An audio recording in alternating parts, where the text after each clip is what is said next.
আসসালামু আলাইকুম ওরহমতুল্লাহি ওবরকাতুহ নাহমাদুহু ওয়া নুসাল্লি ওয়া নুসাল্লিমু আলা রাসূলিহিল কারীম আম্মা বা'দ ক্বালা an-নাবিয়্যু সাল্লাল্লাহু আলাইহি ওয়াসাল্লাম মান কুনতু মাওলাহু ফাহাদা আলিয়্যুম মাওলাহু। সুপ্রিয় দর্শক, সবাইকে স্বাগত জানাচ্ছি আপনাদের প্রিয় অনুষ্ঠান বিজয় টিভির জুমাবারের নিয়মিত আয়োজন পিএইচপি ইসলামের কথায়। দর্শক, আমরা আজকে এমন একটি বিষয় নিয়ে আলোচনা করব ইসলামের ইতিহাসে যেটি অনেক বেশি গুরুত্ব রাখে। ইসলামের তৃতীয় খলিফা হজরত উসমান জিন্নুরাইন রাদিয়াল্লাহু তাআলা আনহু তিনি শাহাদত বরণ করেছিলেন 18 জিলহজ। আমাদের যেই মাসটা আমরা এখন অতিক্রম করছি, যে সময়টা অতিক্রম করছি, অত্যন্ত করুণ সময় ছিল ইসলামের ইতিহাসে। হজরত উসমান রাদিয়াল্লাহু তাআলা আনহুর শাহাদত। আবার এই একই দিনে ভিন্ন সময়ে আরও অনেক বছর আগে আল্লাহর নবী হজরত মুহাম্মদ মুস্তাফা সাল্লাল্লাহু আলাইহি ওয়াসাল্লাম মাওলা আলী রাদিয়াল্লাহু তাআলা আনহুর হাত উঁচিয়ে ধরে তারপর ঘোষণা করেছিলেন গাদির খুম নামক জায়গায় যে আমি যার মাওলা, আলীও তার মাওলা। এই ঐতিহাসিক ঘোষণা এবং হজরত উসমান রাদিয়াল্লাহু তাআলা আনহুর শাহাদত, এ বিষয়ের উপর আমরা আজকে আলোচনা শুনব এবং আলোচনা করবার জন্য বরাবরের মতোই আমাদের সঙ্গে রয়েছেন আপনাদের প্রিয় আলোচক, ঢাকার ঐতিহ্যবাহী দ্বীনি শিক্ষা প্রতিষ্ঠান কাদেরিয়া তৈবিয়া কামিল মাদ্রাসার সম্মানিত উপাধ্যক্ষ শাইখুল হাদিস মুফতি আল্লামা আবুল কাসেম মোহাম্মদ ফজলুল হক। আসসালামু আলাইকুম রহমতুল্লাহ। ওয়ালাইকুম সালাম রহমতুল্লাহি ওয়া বারাকাতুহু। কেমন আছেন মোহতারাম? আলহামদুলিল্লাহ ভালো আছি। মোহতারাম, 18 জিলহজ, যেটি একদিকে হজরত উসমান রাদিয়াল্লাহু তাআলা আনহু শাহাদত দিবস, আবার আরেকদিকে মাওলা আলী রাদিয়াল্লাহু তাআলা আনহুকে রসুলে পাক সাল্লাল্লাহু আলাইহি সাল্লাম এই দিন বিদায় হজের সময় তিনি মান কুনতু মাওলাহু ফাহাদা আলিয়্যুম মাওলা এই সম্বোধন করেছিলেন, এই সম্মান দিয়েছিলেন। তো এই বিষয়গুলো, দুটি বিষয় আমরা একসঙ্গে আপনার কাছ থেকে আলোচনা শুনব। শুরুতেই বলবেন যে আলী রাদিয়াল্লাহু তাআলা আনহুর ব্যাপারে রাসূলুল্লাহ সাল্লাল্লাহু আলাইহি ওয়াসাল্লাম এই যে ঘোষণাটা দিলেন আমি যার মাওলা, আলীও তার মাওলা, এই ঘোষণার পেছনের প্রেক্ষাপট কী এবং এই ঘোষণার অর্থ বা মর্ম আমাদের কাছে কি বোধগম্য হয়? জি, বিসমিল্লাহির রহমানির রহিম। আসলে ঘটনা যে দুটি নিয়ে আজকে আমাদের আলোচনার বিষয়, জি, 18 জিলহজ, আজকে 18 জিলহজ জি, হজরত উসমান রাদিয়াল্লাহু তাআলার শাহাদাত এবং একই তারিখে ছিল হজরতে আলী রাদিয়াল্লাহু তাআলা আনহুর শান মান মর্যাদা বর্ণনা করে রসুল করিম সাল্লাল্লাহু আলাইহি ওয়াসাল্লামের ঐতিহাসিক সেই ঘোষণা। জি, হজরত আলী রাদিয়াল্লাহু তাআলা আনহুকে রসুল করিম সাল্লাল্লাহু আলাইহি ওয়াসাল্লাম ইয়ামান দেশে পাঠিয়েছেন সাদকা কালেকশনের জন্য। জি, তো সেই সাদকা কালেকশন করে হজরত আলী রাদিয়াল্লাহু তাআলা আনহু ফিরে আসতেছেন। আসার পথে সেই সাদকা থেকে কিছু একটা হজরত আলী নিজের জন্য নির্দিষ্ট করে নিয়েছেন, জি, যেটা দুই একজন সাহাবীর পছন্দ হয়নি। তাদের মধ্যে একজন হজরত বুরাইদা আল আসলামী রাদিয়াল্লাহু তাআলা আনহু ছিলেন। জি, তিনিও একজন সাহাবী রাসূল। এই হজরত আলী নিজের জন্য একটা বিষয়কে নির্দিষ্ট করে নেওয়াটা, এটা ওনার অপছন্দ হয়েছে এবং সে কারণে তিনি হজরত আলীর প্রতি সংক্ষুব্ধ হলেন জি, এবং সংক্ষুব্ধ হয়ে তিনি নিজে সঠিক আছেন এটা বিশ্বাস করে রসুল করিম সাল্লাল্লাহু আলাইহি ওয়াসাল্লামের কাছে এসে হজরত আলীর বিরুদ্ধে এক ধরনের অনুযোগ পেশ করেছেন। তখনই মূলত রসুল করিম সাল্লাল্লাহু আলাইহি ওয়াসাল্লাম হজরত আলীকে জাস্টিফাই করেছেন এবং বুরাইদা আল আসলামী রাদিয়াল্লাহু তাআলা আনহুকে শুধরে দিয়েছেন হজরত আলীর ব্যাপারে। তখনই এই ঘোষণাটা দিয়েছেন মান কুনতু মাওলা ফাহাদা আলিয়ুল মাওলা, আমি যার মাওলা, আলীও তার মাওলা। জি, এবং বলেছেন, হজরত বুরাইদাকে বলেছেন আতুবগিদু আলিয়ান, তুমি কি আলীকে বগ্ধ করো। বগ্ধ আরবি শব্দ, জি, সেই বগ্ধ শব্দের অর্থ হলো ঘৃণা করা, বিদ্বেষ রাখা। জি, না সঠিক অর্থ হলো ঘৃণা। ঘৃণা করা। তিনি বললেন যে হুজুর আমার হৃদয়ে একটু তৈরি হয়েছে। তখন নবীজি হজরত আলীর হাত উঁচিয়ে যখন এই ঘোষণা দিলেন, হজরত বোরাইদা রসুল করিম সাল্লাল্লাহু এবং হজরত আলীর কাছে গিয়ে সাক্ষ্য দিলেন যে হুজুর আমার অন্তরে এখন আর কিছুই নেই, আমার কাছে হজরত আলী অত্যন্ত প্রিয়জন। জি, এবং এটা আল্লাহর কুদরত। আল্লাহ পাক কোরআনে কারিমে বলেছেন ওয়াজাআনা ওয়া নাযাআনা মা ফি সুদুরিহিম মিন গিল্লিন, তাদের অন্তরে যে হিংসা বিদ্বেষ কি না থাকে আমি আল্লাহ এগুলা বের করে দেব। খুব সুন্দর একটা ঘটনা মোহতারাম আপনি বলছেন। এখান থেকে যেটা আমাদের কাছে অনেকটা স্পষ্ট হয় যে আমি যার মাওলা, আলীও তার মাওলা। এই যে মাওলা শব্দ, আল্লাহ রসুল সাল্লাল্লাহু আলাইহি সাল্লাম এই শব্দটা দিয়ে মূলত ওই প্রিয় শব্দটা, প্রিয় অর্থটা বোঝাতে চেয়েছেন, এমনটাই বোধগম্য হয়। কিন্তু এই হাদিসটাকে নিয়ে, এই মাওলা শব্দটাকে নিয়ে একটা ডিবেট কিন্তু শিয়া সুন্নি কমিউনিটির মধ্যে পাওয়া যায়, যেটা হচ্ছে একটা শ্রেণী যারা শিয়াদের পক্ষ হয়ে কথা বলে, তারা কিন্তু এটা বলতে চায় যে মাওলা মানে এখানে খলিফা হজরত আলী রাদিয়াল্লাহু তাআলা আনহুকে আমি যার খলিফা, আলীও তার খলিফা, এই কথাটা বলার উদ্দেশ্য তারা বলতে চায় আর কি যে রাসূল সাল্লাল্লাহু আলাইহি ওয়াসাল্লাম ডিরেক্টলি হজরত আলীকে খলিফা বানিয়ে দিয়েছেন। কিন্তু আহলুস সুন্নাহ ওয়াল জামাতের এখানে তাদের অবস্থান কি, তাদের ব্যাখ্যা কি, সেটা যদি একটু ব্যাখ্যা করে স্পষ্ট করতেন। দেখুন, এই হাদিসে হজরত আলী রাদিয়াল্লাহু তাআলা আনহুর যেই মর্যাদা, জি, এবং এই হাদিসটি এটা প্রায় মোতাওয়াতের পর্যায়ে একটা হাদিস। জি, এবং হজরত আলী রাদিয়াল্লাহু তাআলা আনহু শুধু এই হাদিস নয়, হজরত আলীর মর্যাদা মানে ইমাম আহমদ বিন হাম্বল রাদিয়াল্লাহু তাআলা আনহু সহ বড় বড় মুহাদ্দিস যারা, ওনারা বলেছেন হজরত আলী সম্পর্কে রসুল করিম সাল্লাল্লাহু আলাইহি ওয়াসাল্লামের এত এত হাদিস এসেছে, জি, মানে হাদিসের কিতাবের মধ্যে মুহাদ্দিসদের মাধ্যমে, যা অন্যদের ব্যাপারে আসেনি। সুবহানাল্লাহ। হজরত আলী রাদিয়াল্লাহু তাআলা আনহুর মর্যাদা, শান, মান স্বীকৃত। ওই হাদিসে হজরত আলীকে মাওলা বলা হয়েছে, অনস্বীকার্য। জি, হজরত আলীর ভিলায়ত, হজরত আলীর মাওলাইয়ত, মাহবুবিয়ত, আমরা যাই বলি স্বীকৃত। এবং হজরত আলীর অন্যান্য হাদিসে যে সকল মর্যাদা এসেছে সেটাও স্বীকৃত। হাসানাইন কারিমাইনের আব্বাজান, নবীজির কোলে লালিত পালিত হয়েছেন, মক্কায় মুআজ্জমা ভেলাদত হয়েছে। জি, এই সব কিছু হজরত আলী রাদিয়াল্লাহু তাআলা আনহুর শান, মান, মর্যাদা। কিন্তু অর্থের বিকৃতি করে যেই অর্থটি তোলা হয়, জি, এই অর্থটি যদি নেওয়া হয় তাহলে শুধু যে খোলাফায়ে রাশিদিনের অবমাননা হয় তা নয়, বরং ইসলামের অস্তিত্বই থাকবে না। একটা শব্দের একটা বিকৃত অনুবাদ। এবং পৃথিবীর ইতিহাসে জি, বিকৃতি দুই প্রকারের হয়েছে। এক প্রকার হলো শব্দগত বিকৃতি, জি, আরেকটা হলো অর্থগত বিকৃতি। ওয়াজাদাকা দাল্লান ফাহাদার অর্থগত বিকৃতি হয়েছে প্রতি যুগে। নবীকে গোমরা বলা, জি, পথভ্রষ্ট বলা। হযরত আবু বকর সিদ্দিক রাদিয়াল্লাহু তাআলা আনহু যেই যুদ্ধ করেছিলেন, রিদ্দার যুদ্ধ, জি, মানিঈনে যাকাতের বিরুদ্ধে, যাকাত অস্বীকারী যারা, তাদের বিরুদ্ধে। জি, কেন করেছেন? তারা মূলত অর্থের বিকৃতি সাধন করেই একটা অবস্থান তৈরি করেছিলেন। কোরআনে কারিমে এসেছে খুয মিন আমওয়ালিহিম সাদাকা, আপনি তাদের সম্পদ থেকে সাদাকা গ্রহণ করুন। জি, তো তারা বলেছে আল্লাহ তো নবীকে বলেছেন সাদাকা, যাকাত গ্রহণ করার জন্য, আবু বকরকে তো বলেন নাই। নাউজুবিল্লাহ। সুতরাং আমরা আবু বকরকে কেন যাকাত দেব? নবীকে দিয়েছে, নবী চলে গেছেন, যাকাতও বন্ধ। অর্থের বিকৃতি কোরআনে কারিমে। মাওলা শব্দের যে অর্থের বিকৃতি, এটা সম্পর্কে আপনার কাছ থেকে আমরা আরও শুনবো। আমাদের এই পর্যায়ে একটি বিরতি নিতে হচ্ছে। সুপ্রিয় দর্শক, আপনাদের প্রিয় অনুষ্ঠান পিএইচপি ইসলামের কথা থেকে আমরা এই পর্যায়ে নিচ্ছি ছোট্ট একটা বিরতি। ফিরে আসছে অল্প কিছুক্ষণের মধ্যে, আমাদের সঙ্গে থাকুন।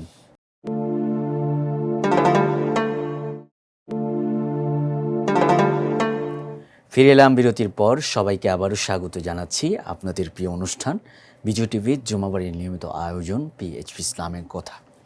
দর্শক, আমরা আজকে আলোচনা শুনছিলাম 18ই জিলহজ, একদিকে হজরত উসমান রাদিয়াল্লাহু তাআলা আনহুর শাহাদাত দিবস, আবার আরেকদিকে মাওলা আলী রাদিয়াল্লাহু তাআলা আনহুকে কেন্দ্র করে গাদির খোমের ঘোষণা। এ বিষয়ের উপর খুব চমৎকার অথেন্টিক এবং বিশ্লেষণাত্মক আলোচনা চলছিল। আমরা আবারও মূল আলোচনায় ফিরে যাচ্ছি। মোহতারাম, আপনি যেমনটা বলছিলেন যে বিকৃতি দুই ধরনের হয়ে থাকে, একটি হচ্ছে অর্থগত বিকৃতি, আবার আরেকটি হচ্ছে ডিরেক্ট শব্দ পরিবর্তন করে দেওয়া। তো এইখানে মাওলা শব্দের যেই বিকৃতির কথা আপনি বলছিলেন, এটি তো অর্থগত বিকৃতি, এবং তারা মাওলা অর্থ এমন একটা অর্থ দাঁড় করিয়েছে যেটা ডিরেক্টলি ইসলামের যে বেসিক আকিদা, ওই আকিদাকে হিট করে খোলাফায়ে রাশিদার যে প্রথম 3 জন খলিফা, তাদেরকে ডিনাই করে ডিরেক্ট মাওলা আলী রাদিয়াল্লাহু তাআলা আনহুকে প্রথম খলিফা সাবিত করার চেষ্টা করা, এটা নিঃসন্দেহে একটি বাতিল আকিদা। এ ব্যাপারে আপনার যেই গবেষণা, আপনার যে দৃষ্টিপাত, সেটি যদি বলতেন। তো যেই অর্থের বিকৃতিটা মাওলা শব্দ দিয়ে হয়, জি, আমি প্রথমে বলেছি হাদিস অনস্বীকার্য, হযরত আলীর সম্মান মর্যাদা, এবং হযরত আলীকে যখন নবীজি এই ঘোষণা দিয়েছেন, হযরত ওমর, আবু বকর সিদ্দিক রাদিয়াল্লাহু তাআলা আনহু ওনাকে অভিনন্দন জানিয়েছেন, জি, এবং হযরত আলী রাদিয়াল্লাহু তাআলা আনহু অত্যন্ত খুশি হয়েছেন, আনন্দিত হয়েছেন। তিনি মাওলা উপাধিতে ভূষিত হয়েছেন। শুধু আলী নয়, মাওলা আলী। জি, এবং ওনার ভেলায়ত, ওনার মাওলাইয়ত অনস্বীকার্য। এবং সুফিয়াই কেরামের অনেকেই হযরত আলী রাদিয়াল্লাহু তাআলা আনহুকে শাহিনশাহী ভেলায়ত বলেছেন। তো যেই অর্থটা বিকৃত হয়, সেই অর্থটা বোঝার আগে মূল অর্থটা আমাদের জানা দরকার। জি, মাওলা শব্দের আসল অর্থটা কি? দেখুন, হযরতে বোরাইদার যে ঘটনাটা আমি বলেছি, বোরাইদাকে জিজ্ঞেস করেছেন, আতুবগিদু আলিয়ান, তুমি কি আলীর প্রতি বগদ রাখো? হুজুর, আমার হৃদয়ে কিছু এসেছে। পরে ঘোষণা দেওয়ার পরে এসে বলেছেন, হুজুর, আলী হলেন আমার সবচেয়ে মহাব্বতের। তাহলে বগদের বিপরীত হলো হব, মহাব্বত। নিশ্চয়, মহাব্বত। জি, তখন নবীজি বলেছেন, মান কুনতু মাওলা ফাহাদা আলিউন মাওলা। তাহলে বোঝা যাচ্ছে এখানে মাওলা মানি হলো শান নজুল, হাদিসের ব্যাখ্যা বা হাদিসের সিয়াক সেবাক কন্টিনিউশনে বোঝা যায় যে এখানে মাওলা মানি হলো মাহবুব। যে তুমি ঘৃণা করছো, আলী ঘৃণার পাত্র নয়, আলী হলো ভালোবাসার প্রাপ্ত। কারণ আমি যার ভালোবাসার, আলীও তার ভালোবাসা। সুবহানাল্লাহ। এবং এই হাদিসের কন্টিনিউশন কোন কোন কিতাবের মধ্যে আরেকটু এক্সটেনশন আছে। সেটা কি? আল্লাহুম্মা ওয়ালি মান ওয়ালা ওয়া আদ মান আদা। আল্লাহ, তুমি ভালোবাসো, এই হাদিসের পরের অংশ, তুমি ভালোবাসো তাকে যে আলীকে ভালোবাসবে, তুমি শত্রুতা পোষণ করো তার প্রতি যে আলীর প্রতি শত্রুতা পোষণ করবে। তাহলে এই অংশের সাথে আগের অংশে মিলিয়ে দিলে শত্রুতা, বন্ধুত্ব, এই দুটা যখন আগের অংশের সাথে জুড়ে দেওয়া হলো, তাহলে হাদিসের সিয়াক সেবাক মানে আগে পরের কন্টিনিউশনে বোঝা যায় এখানে মাওলা মানি হলো মোহাব্বত, মোয়ালাত যাকে বলা হয়, মোয়ালাত, মোহাব্বত। এবং এখানে যদি খলিফা অর্থটা যদি ধরা হয়, তাহলে কিন্তু পরের অংশে প্রয়োগ হয় না। তো হাদিসের পরের অংশ আগের অংশকে, আগের অংশ পরের অংশকে হযরত ইমাম কাজী ইয়াজ রহমতুল্লাহ আলাইহি সহ মুহাদ্দিসিন কেরাম বলেছেন, ওয়াল হাদিসু ইউফাসসিরু বা'দুহু বা'দা। হাদিসের কিতাবের বা হাদিসের চরিত্র হলো হাদিসের এক অংশ আরেক অংশকে কি তাফসীর করে দেয়। তাহলে পরের অংশ আগের অংশের মানে অর্থটাকে ক্লারিফাই করে দিচ্ছে, যেখানে মুআলাত উদ্দেশ্য, মুহাব্বত উদ্দেশ্য। সেই হিসেবে মান কুনতু মাওলা ফাহাদা আলিউন মাওলা অর্থ হলো আমি যার মাহবুব, আলীও তার মাহবুব। অর্থাৎ যারা আমাকে মহাব্বত করবে তারা অপরিহার্যভাবে আলীকেও মহাব্বত করতে হবে। এখন নবীর মহাব্বত নাই কার? নবী মহাব্বত ছাড়া তো ইমানে হবে না। তার মানে ইমানদার মাত্রই নবীকে ভালোবাসবে, এবং যারা নবীকে ভালোবাসবে মানে ইমানদার সবাই, তারা হযরত আলীকে ভালোবাসবে। তো সুবহানাল্লাহ। এই অর্থটা সরাসরি হাদিস দ্বারা নির্ধারিত, জি। এই অর্থটা। এখন এই হাদিস দ্বারা নির্ধারিত অর্থ থেকে বের হয়ে যেই অর্থটা বিকৃত করা হয়ে থাকে সেটা হলো খলিফা বেলা ফসল। জি। অর্থাৎ হযরত আলীকে এই ঘোষণার মাধ্যমে নবীজি নবীর পরেই অন্য কারো এন্ট্রি ছাড়া খলিফা ঘোষণা করে গেছেন। নবীর পরে তিনিও খলিফা। ঘোষণাটা দিয়ে গেছেন কখন? 18 জিলহজ, গদির রকম, গদির মানে পুকুর, একটা পুকুরের পাড়ে, যেটা জি। মক্কা শরীফ থেকে 150 কিলোমিটার বা কম বেশি দূরত্বে অবস্থিত। আমি নিজে গিয়েছি সে গদির খুমের ময়দান, আমি গিয়ে দেখেছি আলহামদুলিল্লাহ। তো এই যে জায়গায় এই ঘোষণা, যদি আমরা এই অর্থটা করি যেটা করা হয়েছে, জি। যে হযরতে আলীকে নবীজি সরাসরি মাওলা বলে খলিফা ঘোষণা করে গেছে, জি। মাওলা বলে খলিফা ঘোষণা করে গেছেন, তাইলে কি হয়? হযরতে আবু বকর সিদ্দিক রাদিয়াল্লাহু তাআলা আনহুর খেলাফত এই হাদিসের আলোক অবৈধ হয়ে যায়। রাইট। হযরত উমরের খেলাফত অবৈধ হয়ে যায়। উসমান রাদিয়াল্লাহু তাআলার খেলাফত অবৈধ হয়ে যায়। ওনাদের খেলাফত যদি অবৈধ হয়ে যায়, ওনাদের আমলে গৃহীত সকল সিদ্ধান্ত অবৈধ হয়ে যায়। ওনাদের আমলে গৃহীত সিদ্ধান্তের মধ্যে একটা আছে কোরআনে কারীম সংকলন করা, রাইট। যে কোরআন আমাদের ঘরে আছে, জি। তাহলে এই কোরআন সংকলন অবৈধ হয়ে যায়। তার মানে সংকলিত কোরআন, পাণ্ডুলিপি আকারে যে কোরআন আমাদের ঘরে, মুসলিম বিশ্বের ঘরে ঘরে আছে, এটা অবৈধ। তাহলে হযরত আবু বকর সিদ্দিক রাদিয়াল্লাহু তাআলা আনহুর খেলাফতের উপরে উম্মতের ইজমা হয়েছে, জি। এবং খোদ হযরত আলী রাদিয়াল্লাহু তাআলা আনহু কয়েকদিন নীরবতার পরে হযরত আলী নিজেও হযরত আবু বকরের হাতে বায়াত গ্রহণ করেছেন, রাইট। হযরত ওমরের হাতে বায়াত নিয়েছেন, হযরত ওসমানের হাতে বায়াত নিয়েছেন। তাহলে এই বিকৃত একটা অর্থ, এটা নেওয়ার কারণে এই তিন খলিফার কি হয়ে যায়? এই খেলাফত অবৈধ হয়ে যায়। জি। এই তিন খলিফার আমলে গৃহীত কোরআন সংকলনের সিদ্ধান্ত সহ যত যুদ্ধ বিগ্রহ সব অবৈধ হয়ে যায়। হযরত আলী রাদিয়াল্লাহু তাআলা আনহু যে বায়াত গ্রহণ করেছেন, এটাও অবৈধ হয়ে যায়। হযরত আলীর উপরে ইলজাম আসবে যে নবীজির হাদিস জানার পরে, বুঝার পরেও তিনি অবৈধ খলিফার হাতে বায়াত নিয়েছেন।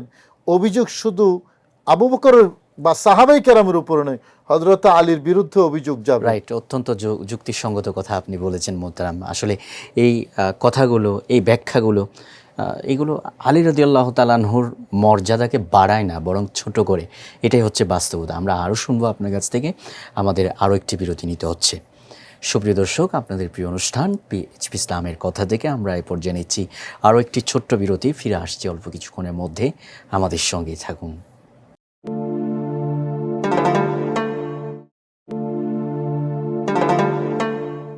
ফিরে এলাম বিরতির পর। সবাইকে আবারও স্বাগত জানাচ্ছি আপনাদের প্রিয় অনুষ্ঠান পিএইচপি ইসলামের কথায়।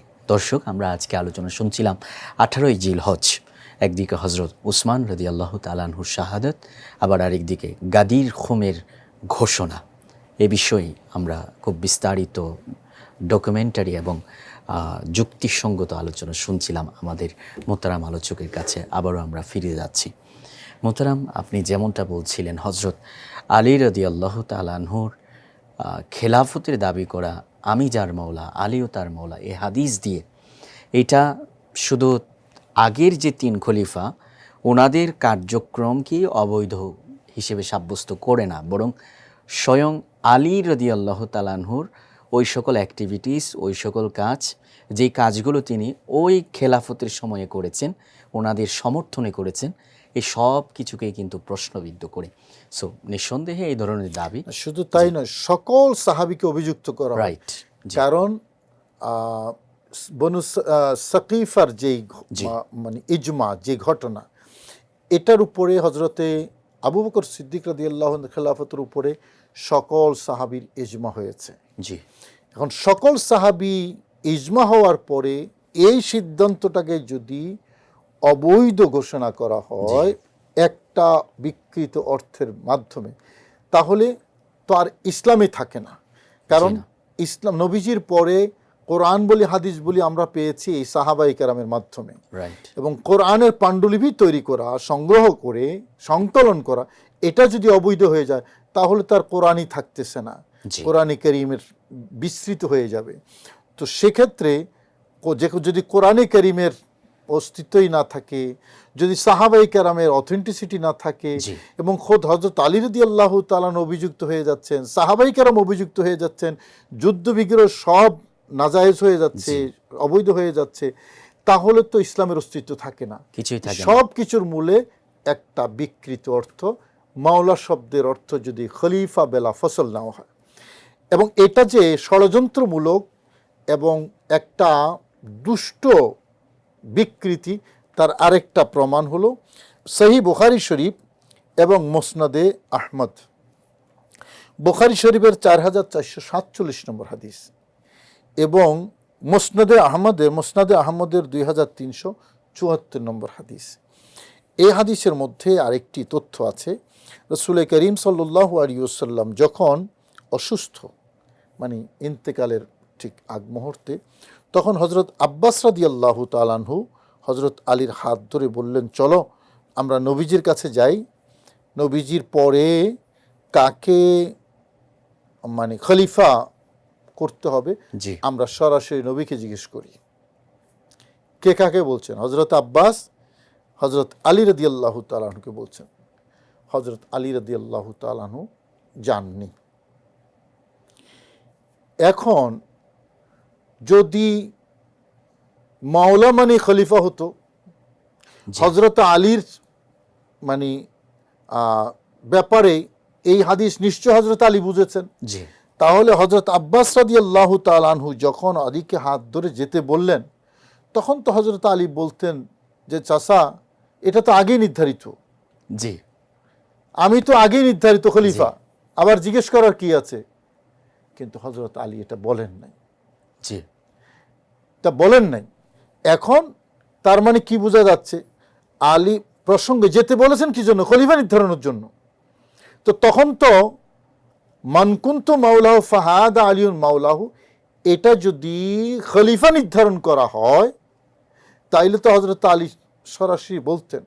তার মানে যখন বলেন নাই, বোঝা যাচ্ছে হাদিসের অর্থ এটা নয় যেটা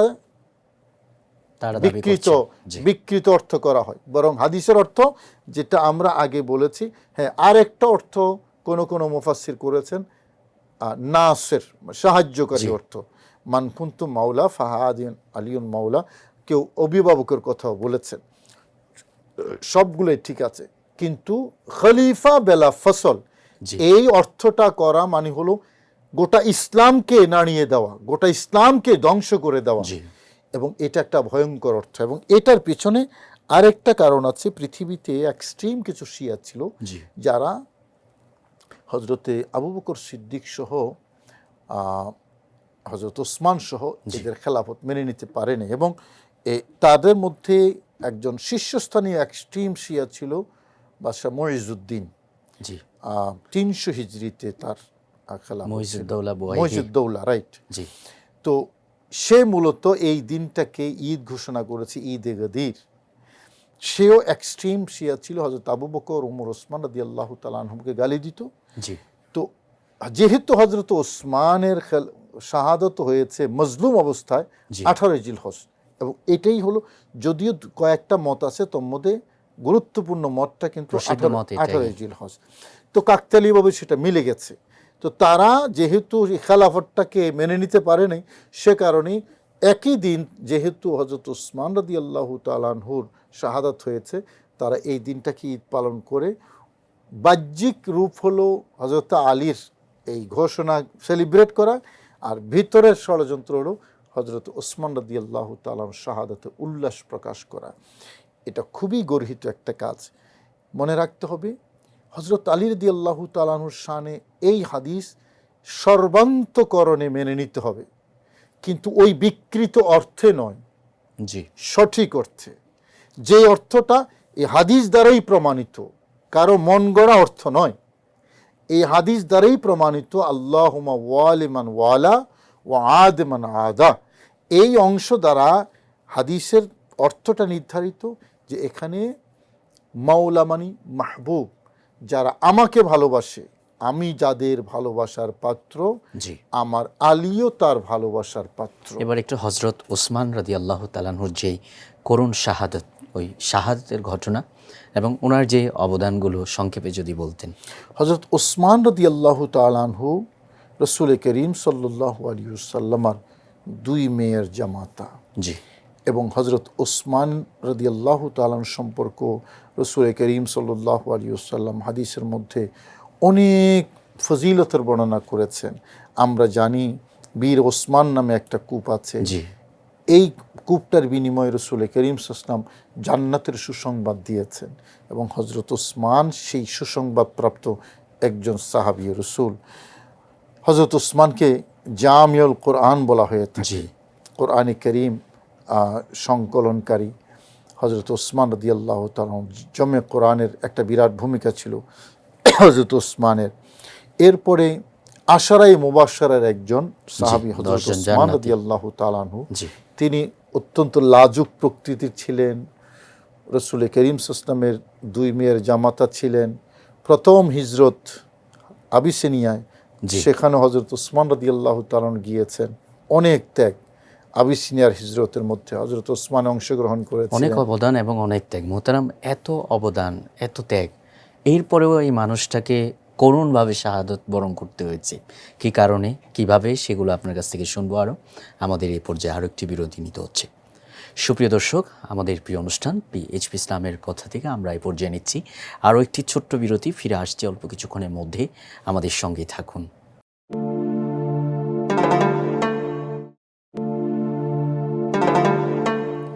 ফিরে এলাম বিরতির পর। সবাইকে আবারও স্বাগত জানাচ্ছি আপনাদের প্রিয় অনুষ্ঠান পিএইচপি ইসলামের কথায়। দর্শক, আমরা আজকে আলোচনা শুনছিলাম 18ই জিলহজ। একদিকে হজরত ওসমান রাদিয়াল্লাহু তাআলা আনহুর শাহাদাত বরণ এবং অন্যদিকে গাদির খোমের ঘোষণা মাওলা আলী রাদিয়াল্লাহু তাআলা আনহুকে নিয়ে। এই বিষয় নিয়ে আমরা খুব চমৎকার ডিটেলস আলোচনা শুনছিলাম। আবারও আমরা মূল আলোচনায় ফিরে যাচ্ছি। মোহতারাম, যেমনটা আপনি বলছিলেন, হজরত ওসমান রাদিয়াল্লাহু তাআলা আনহু এত অবদান রাসূল সাল্লাল্লাহু আলাইহি ইসলামের একেবারে দিনের প্রাথমিক সময় থেকে তিনি ইসলামে দিয়েছেন। নিজের জীবনটা এক কথায় বলা যায় উৎসর্গই করেছেন। এরকম একজন উৎসর্গকারী ব্যক্তি কত করুণভাবে শাহাদাত বরণ করেছেন, সেই শাহাদাতের পিছনের কারণ কী ছিল এবং কিভাবে হজরত ওসমান রাদিয়াল্লাহু তাআলা আনহুকে শাহাদাত বরণ করতে হলো যদি বলতেন। দেখুন, ইতিহাসে, অথেন্টিক ইতিহাসে হজরত ওসমান রাদিয়াল্লাহু তাআলা আনহুর খেলাফত এবং শাহাদাত অনেক বিস্তারিত আলোচনা। আমাদের এই সংক্ষিপ্ত আলোচনায় এটাকে সামারাইজ করা খুব কঠিন। তবে হজরত ওসমান রাদিয়াল্লাহু তাআলা আনহুর বিরুদ্ধে একটা মিথ্যা ইলজাম দেওয়া হয়েছিল, এবং এটার পেছনে আপনার সাবাইয়া ফিরকা এবং এক্সট্রিম কিছু মুনাফিক, তাদের কি ছিল, ইন্ধন ছিল। তো তারা হজরত ওসমানকে যে অভিযোগটা দিয়েছে যে হজরত ওসমান স্বজনপ্রীতি করছেন, নাউজুবিল্লাহ। স্বজনপ্রীতির একটা অভিযোগ এনেছে, এবং সেই স্বজনপ্রীতির অভিযোগটা, এটাকে কেন্দ্র করেই আরও কিছু আনুষঙ্গিক কারণ ছিল। হজরত ওসমানের বিরুদ্ধে একটা দল দাঁড়িয়ে গিয়েছে, এবং যারা হজরত ওসমান রাদিয়াল্লাহু তাআলা আনহুর এই শাহাদাতের পেছনে ইন্ধনদাতা, অংশগ্রহণকারী, তাদের মধ্যে একটা বিরাট অংশ মিশরি ছিল, মিশর থেকে আগত বিভ্রান্ত একটা গ্রুপ, এবং কুফা, বসরা থেকেও কিছু মানুষ অংশগ্রহণ করেছে যদ্দূর ইতিহাসে জানা যায়। তবে এটার মূল ইয়েটা ছিল মিশরি কিছু বিভ্রান্ত যুবক। তারা হজরত ওসমান রাদিয়াল্লাহু তাআলা আনহুর বাড়ি ঘিরে রেখেছিল দীর্ঘ কয়েকদিন। হজরত ওসমান রাদিয়াল্লাহু তাআলা আনহুকে বের হতেও দেন নাই, এবং বাহির থেকে কোনো সহযোগিতার জন্য কাউকে ভেতরে যেতে দেননি।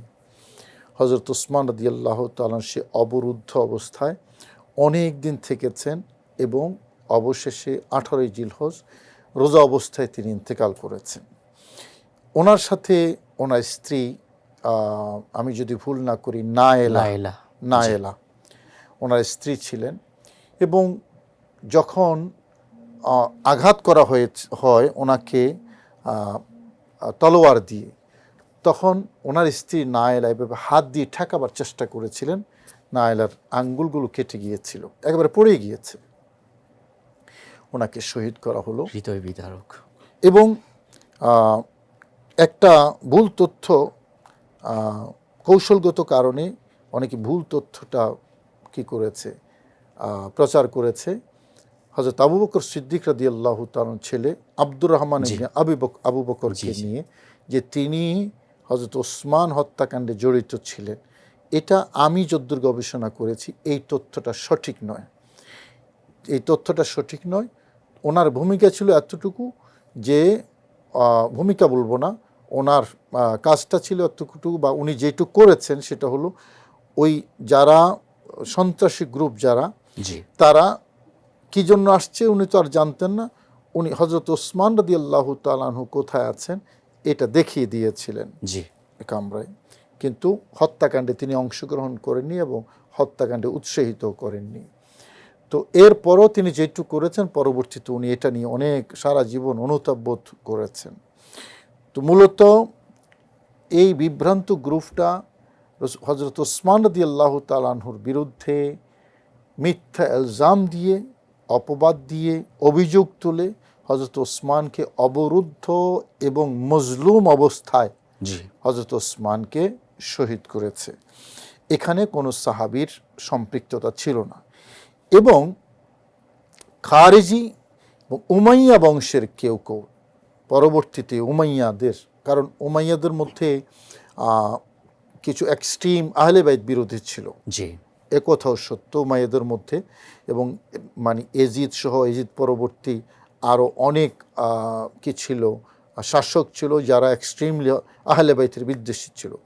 তাদের মধ্যে কেউ কেউ এই মিথ্যা প্রপাগান্ডা ছড়িয়েছে যে হযরত ওসমান হত্যাকাণ্ডে নওয়াজুবিল্লাহ হযরত আলী এবং আলী রাদিয়াল্লাহু তাআলা আনহুর পরিবার জড়িত ছিল। এটাও মিথ্যা একটা অপবাদ। হযরত আলী, হযরত হাসান, হযরত হুসাইন রাদিয়াল্লাহু তাআলা আনহুম, ওনারা কেউই হযরত ওসমান রাদিয়াল্লাহু তাআলার হত্যাকাণ্ডে জড়িত ছিলেন না। তো এটা মূলত মুনাফিক এবং সাবাইয়া মানে যারা, তাদের সেই অংশগ্রহণে এবং তাদের কুটচালে হযরত ওসমান রাদিয়াল্লাহু তাআলা আনহুকে শহীদ করা হয়। যাই হোক, হযরত ওসমানের শাহাদাত 18ই জিলহজ হয়েছে এবং গদির খুমের ঘোষণাও 18 জিলহজ হয়েছে। মনে রাখতে হবে এই দুইটা ঘটনার একটার সাথে আরেকটার কোনো ঐতিহাসিক কোনো সম্পর্ক নেই। নবীজি বিদায় হজ থেকে ফিরে আসার পথে গদির খুমে ঘোষণা দিয়েছেন, এটা 18 জিলহজ। আর হযরত ওসমানের শাহাদাত হয়েছে 35 হিজরিতে। ওসমান রাদিয়াল্লাহু তাআলার শাহাদাতের ঘটনা হয়েছে 35 হিজরতের 35 বছর পরে। সুতরাং এটা কাকতালীয়ভাবে একই তারিখে হয়েছে, কিন্তু এটার সাথে এটা কোনো সম্পর্ক নেই। যেটা নব্য শিয়া সম্প্রদায়, এক্সট্রিম শিয়া সম্প্রদায় হযরত ওসমান এবং খোলাফায়ে রাশিদের বিদ্বেষ থেকে এই দিনটাকে তারা উল্লাসের জন্য ঈদ পালন করে। এটা হলো ভেতরের বাস্তবতা, ভেতরের হাকিকত। আমরা আহলে সুন্নাত ওয়াল জামাত, আমাদের অবস্থান এবং বক্তব্য হলো যেটা সমস্ত উম্মতের বক্তব্য, সকল সাহাবী সম্মানের পাত্র, আহলে বাইত সম্মান ভালোবাসার পাত্র। সাহাবী ঘৃণার পাত্র নয়, আহলে বাইতও আমাদের শত্রুতার নিশানা নয়। কোনো সাহাবীর সমালোচনা করা যাবে না, কোনো আহলে বাইতের সমালোচনা করা যাবে না। সাহাবায়ে কেরাম যার যে মর্যাদা আছে সেই মর্যাদা আপন জায়গায় থাকবে। এবং হযরত আবু বকর সিদ্দিকের খেলাফত বৈধ, হযরত ওমর রাদিয়াল্লাহু তাআলার খেলাফত বৈধ, হযরত ওসমান রাদিয়াল্লাহু তাআলার খেলাফত বৈধ, হযরত মাওলা আলী শের খুদা রাদিয়াল্লাহু তাআলার খেলাফত বৈধ। কারো জন্য কারো খেলাফত অবৈধ হওয়ার কোনো কারণ নেই। রাইট, অত্যন্ত সুন্দর এবং খুব ইসলামের যে বেসিক আকীদা সেটা আপনি ক্লিয়ার করেছেন। মোহতারাম, আপনাকে ধন্যবাদ জানাচ্ছি আমাদের অনুষ্ঠানে। জাযাকুমুল্লাহ। সুপ্রিয় দর্শক, আসলেই মাওলা আলী রাদিয়াল্লাহু তাআলা আনহুর যে ভেলায়ত বা ওনার যে মাহবুবিয়তের দরজা আল্লাহ রাসূল সাল্লাল্লাহু আলাইহি সাল্লাম সেটা অনেক সুন্দর করেই বর্ণনা করেছেন।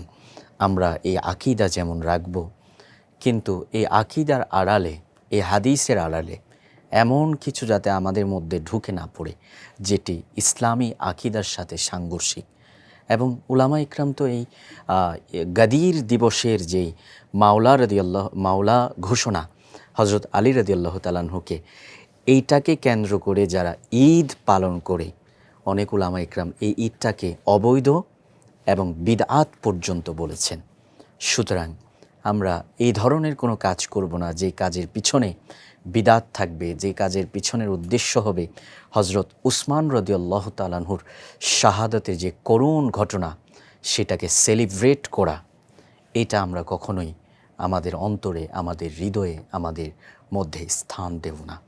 আল্লাহ রাব্বুল আলামিন আমাদেরকে সকল সাহাবায়ে কিরামের প্রতি সম্মান, ভালোবাসা, আহলে বাইতের প্রতি মোহাব্বত রাখার তৌফিক দান করুন। এই প্রত্যাশা রেখে আমরা আজকের মতো বিদায় নিচ্ছি আপনাদের প্রিয় অনুষ্ঠান পিএইচপি ইসলামের কথা থেকে। দেখা হবে আগামী পর্বে। আজ এই পর্যন্তই। আল্লাহ হাফেজ। ওয়াসসালামু আলাইকুম ওয়া রাহমাতুল্লাহ।